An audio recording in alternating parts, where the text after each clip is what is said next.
All right, I'm going to have you stand up. Everyone come up to the front. We're going to get that blood flowing a bit. Why am I not? All right, so I'm going to read some statements or give you some statements, and I'm going to have you take a stand on those statements. So literally take a stand. So depending on how you feel about the statement, you're going to go here if you agree, over here if you disagree, and in the center if you're not sure. Okay? Questions? All ready? Let's go. So minors should be able to access birth control without parental consent.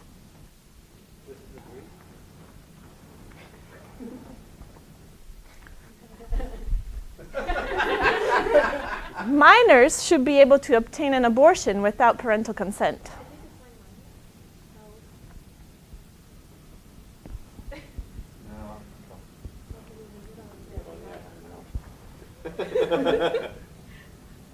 Okay. Insurance. Make sure you don't cut off the camera. Insurance should cover infertility treatment.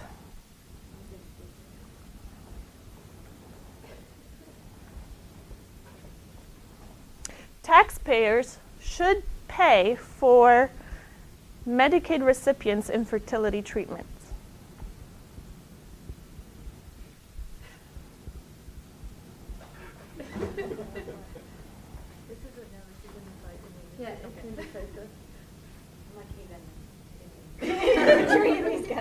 It's tough, isn't it? All right, go back to your seats. Thank you so much for playing with me.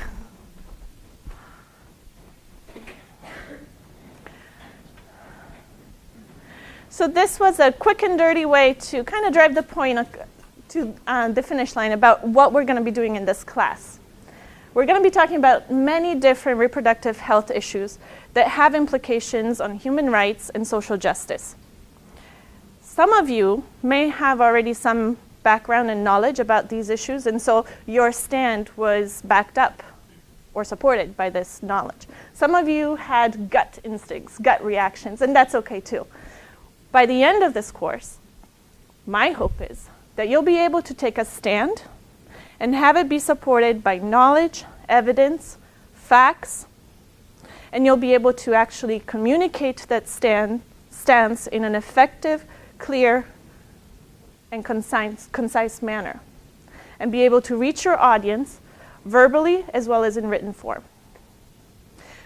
Throughout the course, you're going to be practicing skills such as writing letters to the editor, writing op-eds, providing testimony to legislators, and participating in debates. We're going to start today by talking about letters to the editor.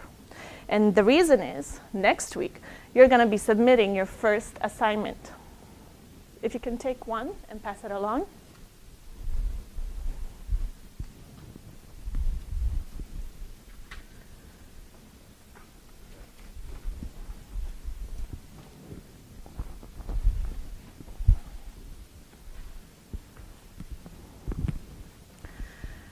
Your assignment will be to read this article, which from the very first page you'll notice may be quite controversial for many different reasons.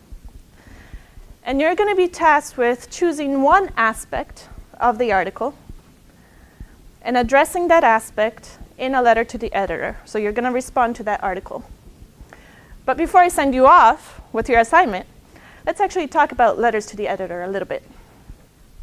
So letters to the editor are a very powerful and quite cost-effective way of getting your message across to members of your community as well as legislators. In fact, policymakers and staff members often read these LTEs to kind of keep a pulse of what their constituents find important. They're current. They're usually based on news articles that just came out in the papers or perhaps current events and so forth.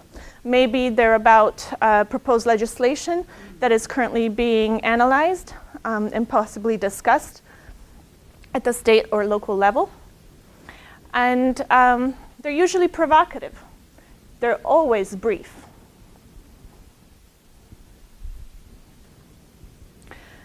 In terms of writing a good LTE, some tips. You usually want to grab the reader's attention right at the beginning, so you need to find a hook to bring them in.